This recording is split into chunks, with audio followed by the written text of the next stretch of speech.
Hi everyone, welcome to JR college YouTube channel. I am your friend Rahul Jaiswal. तो जैसा कि आप जानते हैं दोस्तों कि JR college is a part of JR tutorials YouTube channel, जिसमें स्पेसिफिकली हम 11th and 12th standard students के लिए साइंस एंड कॉमर्स के लेक्चर वीडियोस अपलोड करते हैं। तो अगर आप पूरा पूरा पढ़ना चाहते हो तो ऑलरेडी हमने जेआर ट्यूटोरियल्स पे भी पढ़ा रखा है। 11th and 12th science commerce both सभी के लिए अवेलेबल है। और बाकी जो न्यू स्टूडेंट्स है या फिर कोई नया बैच के थ्रू पढ़ना चाहते हैं तो वो इस चैनल जेआर कॉलेज से पढ़ाई कर सकता है। कंटिन्यूअस वीडियोस हम बना रहे हैं। लेकिन एक टॉपिक था जो बच्चों के मन में चल रहा था, जो कि था 11th साइंस के स्टूडेंट्स के मन में, यानी जो बच्चा 10th से 11th में आ गया है या फिर एडमिशन प्रोसेस उनका चल रहा है और वो थोड़ा सा कंफ्यूज है कि एग्जैक्टली हम 11th साइंस तो लेने वाले, लेकिन उसमें होता क्या है, क्या क्या चीजें हैं और किस चीज के ऊपर आपको फोकस करना चाहिए। तो ये सभी चीज की जानकारी आपको इस वीडियो के अंदर हम देने की कोशिश करेंगे। ठीक है, तो सबसे पहले हम बात कर रहे हैं 11th साइंस स्ट्रीम के बच्चों की।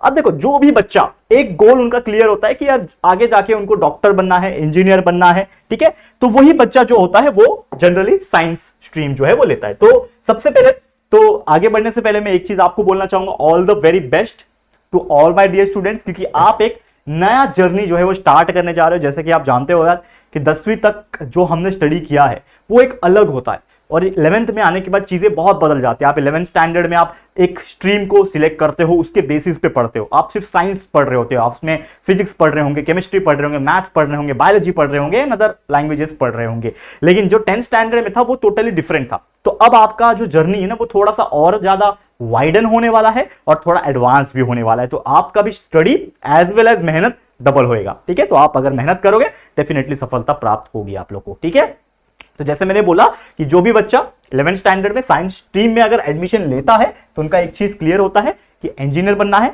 डॉक्टर बनना है, फार्मासिस्ट बनना है। फार्मासिस्ट मतलब कोई मेडिसिन वाली इंडस्ट्री है, या फिर अगर आप मेडिकल स्टोर खुद का ओपन करना चाहते हो तो आप फार्मेसी करके आप फार्मासिस्ट बन सकते हो। इसके अलावा जैसे अगर आपको इंटरेस्ट है कि मुझे टीचिंग करना है तो आप आगे जाके लाइक ग्रेजुएशन में टीचिंग करना चाहते हो, 11th एंड 12th को साइंस को टीचिंग करना चाहते हो, आगे इंजीनियरिंग में टीचिंग करना चाहते हो, तो ये सब चीजें होती है। रिसर्च एक्टिविटीज होती है, बहुत सारे रिसर्च प्रोग्राम्स होते हैं, चाहे वो डीआरडीओ की बात करें हम लोग, डिफेंस का रिसर्च जो होता है, चाहे हम लोग इंडियन स्पेस रिसर्च की बात करें, और ऐसे कई सारे अनगिनत रिसर्च होते हैं in terms of medicine, in terms of technology also, in terms of space also, and in terms of so many other mechanical things जिसमें रिसर्च होती रहती है। तो अगर आप एक साइंस स्ट्रीम के बच्चे हो तो आगे जाके आप कहीं ना कहीं हो सकता है रिसर्च में इंटरेस्टेड रहोगे तो वो सब फील्ड में भी आप काम करोगे। केमिस्ट बनना चाहते हैं, किसी केमिकल इंडस्ट्री में केमिकल बनाना, या फिर कुछ ऐसे मेडिसिन होते हैं उसमें काम करना, तो आप केमिस्ट एक तरीके से बन सकते हो। ये सभी चीज अगर आपके मन में है तो आपने 11th साइंस स्ट्रीम सिलेक्ट किया है, ठीक है, और अब तक नहीं किया है तो इसमें कई सारी जानकारी आपको मिल जाएगी। ओके, अब 11th स्ट्रीम में बच्चे ये पूछते हैं कि सर हम पढ़ने क्या वाले हैं। देखो, 11th stream is a vast stream, ठीक है, बहुत ज्यादा इसमें गहराई है। लोग समझते हैं कि चल ठीक है ना यार, 10वीं में भी हमने 4 सब्जेक्ट पढ़ा था। कौन कौन से 4 सब्जेक्ट थे आपके? मैथ्स 1 था, मैथ्स 2 था, साइंस 1 था, साइंस 2 था। इसके अलावा आपका SST, history, geography, political, 5-6 subject कुल मिला के थे। लेकिन यहां पे तो 4 ही सब्जेक्ट है मेन, तो यार हम लोग तो कर लेंगे इजीली। लेकिन ये जो 4 सब्जेक्ट है वो पहले के 2 सब्जेक्ट के इक्विवेलेंट है, यानी कि एक subject is equal to 2 subject. यानी इसका इतना ज्यादा कैपेबिलिटी है कि इसके अंदर जो गहराई है, जो कॉन्सेप्ट है, जो सिलेबस है वो थोड़ा सा और वाइडन हो गया है। यहाँ पे आपको ज्यादा डीप लर्निंग की जरूरत पड़ेगी। तो ये सभी चीज आपके मन में ध्यान में रखना चाहिए। अब साइंस स्ट्रीम की बात करें, जनरली 2 कैटेगरी के स्टूडेंट्स होते हैं जो जनरली साइंस स्ट्रीम लेते हैं। क्या होता है वो 2 कैटेगरी? देखो, ये जो वीडियो है इसके अंदर हम ज्यादा भी डीप में नहीं घुसेंगे, क्योंकि ऑलरेडी आप बहुत सारी चीज जानते हो और बहुत सारी चीज के ऊपर ऑलरेडी मैंने वीडियो बनाया हुआ है। जेआर टॉक्स जो हमारा स्पेसिफिकली करियर गाइडेंस का चैनल है उस पर तो हमने स्पेसिफिकली मेंशन किया हुआ है बहुत सारे स्ट्रीम्स के रिगार्डिंग, तो वहां से आप वीडियो देख सकते हो। लेकिन यहाँ पे जो चीज मैं बताने वाला हूँ ये साइंस स्ट्रीम का डिटेल एनालिसिस है, और ये एनालिसिस भी एकदम भी डीप में हम नहीं जा रहे हैं, थोड़ा सा नॉर्मल लेवल पे ही बता रहे हैं। तो जनरली जो साइंस स्ट्रीम जो सिलेक्ट करता है वो 2 चीज के वजह से सिलेक्ट करता है। एक कैटेगरी इसमें होता है जो कि हम लोग बोलते हैं मेडिकल कैटेगरी, दूसरा होता है नॉन मेडिकल कैटेगरी। अब मेडिकल कैटेगरी मतलब क्या, कौन से बच्चे होंगे?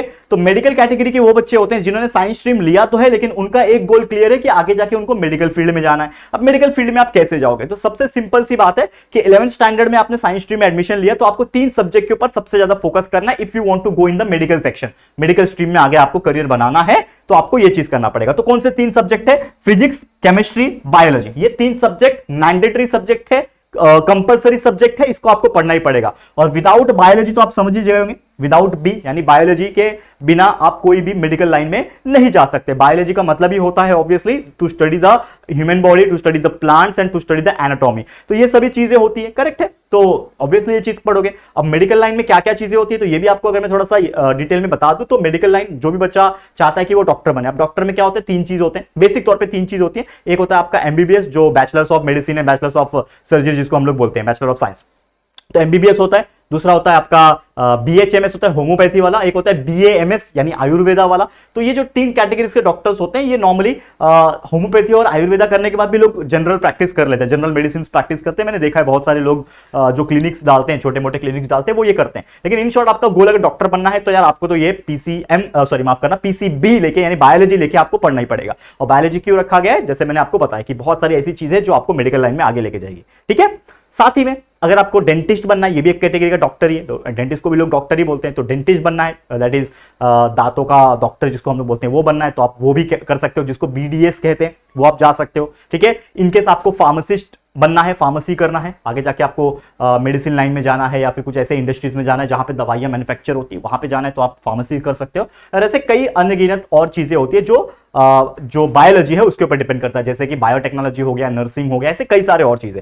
तो ये सब चीज में अगर आपका गोल है ऑलरेडी दोस्तों, तो यार आपके लिए ये जो पीसी यानी फिजिक्स केमिस्ट्री और as well as the bio subject is very important. अब इसके अलावा क्या होता है, जैसे आप 11th स्ट्रीम में साइंस में एडमिशन ले लिए, तो आपको अगर डॉक्टर बनना है तो आपने क्या ले लिया, फिजिक्स ले लिया, केमिस्ट्री ले लिया, बायो ले लिया। लेकिन इसके अलावा और भी तो सब्जेक्ट होंगे, ये तो तीन हो गए। इसके अलावा एक सब्जेक्ट होता है जो कि आपका इंग्लिश। इंग्लिश एक ऐसा सब्जेक्ट है जो कि आपको मैंडेटरी रहेगा, because all the study material is provided in English only. And ज्यादातर हम जैसे बात करते हैं कि हमारा जो सबसे ज्यादा बोले जाने वाला लैंग्वेज जो हम लोग हिंदी बोलते हैं नॉर्मल तौर पे, ताकि हर बच्चों को और हर कैटेगरी के लोग को समझ में आता है हिंदी। लेकिन इसके अलावा जो बोला जाता है वो है इंग्लिश, क्योंकि इंग्लिश एक बोल सकते हैं ऑफिशियल लैंग्वेज डिक्लेयर किया गया है कि यार आपको कभी भी इंटरव्यू देना है, कहीं पे भी अच्छे चीज पे जाना है, पोस्ट पे जाना है, तो इंग्लिश में ही बात होती है और इंग्लिश में ही बाकी सब चीजें होती है। तो English that's why it is a compulsory subject here. And यहां पे होता है एक ऑप्शनल सब्जेक्ट भी। अब ऑप्शनल सब्जेक्ट क्या होता है, डिपेंड करता है, बहुत सारे ऑप्शनल सब्जेक्ट है। यहां पे मैंने कुछ ऑप्शनल सब्जेक्ट लिखे हुए हैं, जैसे कि आप देख पा रहे हो यहां पे ऑप्शनल सब्जेक्ट है। एक होता है आईटी इंफॉर्मेशन टेक्नोलॉजी, दूसरा होता है इकोनॉमिक्स, तीसरा होता है हिंदी और मराठी। तो ये कुछ ऑप्शनल सब्जेक्ट है, तो आपको वो लेने ही पड़ेंगे, अदरवाइज आप नहीं कंप्लीट कर पाओगे। तो यार ये सब चीज आपको लेना पड़ेगा। अब दूसरे जो कैटेगरी होते हैं, देखो माफ करना मेरा मार्कर गिर गया, ठीक है। अब जो दूसरे कैटेगरी के जो होते हैं यहां पे अगर आप देखोगे तो वो होते हैं नॉन मेडिकल, जैसे मैंने बोला। अब नॉन मेडिकल का मतलब क्या होता है कि जो भी स्टूडेंट आगे जाके मेडिकल लाइन में नहीं लेकिन उसके विपरीत जो भी स्ट्रीम रहेगा वहां पे जाना चाहते हैं, तो ये नॉन मेडिकल होते हैं। अब नॉन मेडिकल मतलब कौन कौन से फील्ड होता है, सबसे पहले आपका इंजीनियरिंग फील्ड आता है, जिसमें मेडिकल का कोई लेना देना नहीं है, इंजीनियरिंग फील्ड आ जाता है। उसके अलावा जो बीएससी होता है, बैचलर ऑफ साइंस जिसको बोलते हैं, इसमें बायो छोड़ के जो चीज होता है that is nothing but the bachelor of science. And इसके अलावा कोई भी टेक्नोलॉजी, आर्किटेक्चर हो गया, ऐसे जो चीजें होती है ना, ये सभी चीज नॉन मेडिकल फील्ड में आ जाती है। तो इसमें जो सब्जेक्ट्स होते हैं again physics and chemistry is common, ठीक है। तो अगर आप नोटिस करोगे तो चाहे आप मेडिकल फील्ड में जाना चाहते हो चाहे नॉन मेडिकल फील्ड में जाना चाहते हो, आपको फिजिक्स एंड केमिस्ट्री तो ये कंपलसरी सब्जेक्ट पढ़ने ही पड़ेंगे। ऑप्शन क्या हो जाता है कि अगर आपको मेडिकल में जाना है तो आपने बायो ले लिया, मेडिकल में नहीं जाना है, इंजीनियरिंग में जाना है तो आपने मैथ्स ले लिया। और जो बच्चे मैथ्स से डरते हैं तो यार वो तो इंजीनियर नहीं बन पाएंगे, तो maths is very important to become an engineer.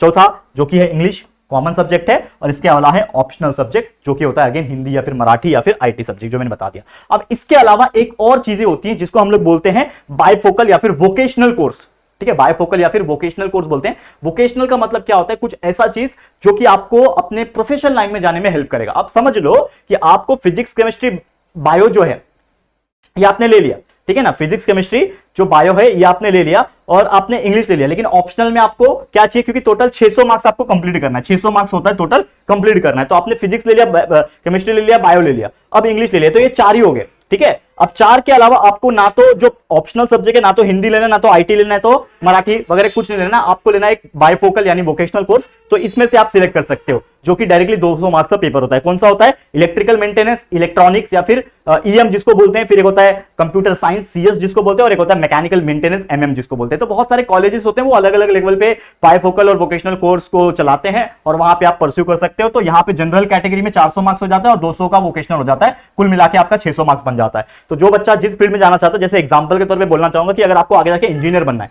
तो इंजीनियर बनना है वो भी मैकेनिकल इंजीनियर बनना है, तो ये सब्जेक्ट आप चूज करोगे तो बहुत ज्यादा बेनिफिट होगा आपको, बहुत सारी मैकेनिकल चीजों के बारे में अंडरस्टैंडिंग 11th 12th से ही हो जाएगी, जो कि है मैकेनिकल मेंटेनेंस सब्जेक्ट। तो यहां पे आप ले सकते हो फिजिक्स, केमिस्ट्री, मैथ्स, एमएम और आप एक इंग्लिश रख सकते हो, तो कुल मिला के टोटल 600 मार्क्स आपका हो जाएगा। तो इस प्रकार से आप अपना कैटेगरी जो है बना सकते हो, डिसाइड कर सकते हो। तो ये था मेरी तरफ से कुछ एक डिटेल एनालिसिस जो मैंने करने की कोशिश की। लेकिन अगर आप और भी कोई टॉपिक पे जानकारी चाहते हो तो यार डेफिनेटली मुझे कमेंट कर सकते हो इस कमेंट सेक्शन में, और मैं कोशिश करूंगा उस टॉपिक के ऊपर वीडियो फटाफट से बना दूं। ठीक है, समझ में आ गया, क्लियर है? तो इसी के साथ इस वीडियो को एंड करते हैं। ये वीडियो आपको कैसा लगा दोस्तों, प्लीज कमेंट करके बताना। वीडियो पसंद आए तो लाइक कर देना, शेयर करना अपने दोस्तों के साथ, और फर्स्ट टाइम चैनल पे तो चैनल को सब्सक्राइब कर देना। ठीक है दोस्तों, तो जल्दी मिलेंगे फिर एक और नई वीडियो में, तब तक के लिए thank you and good bye.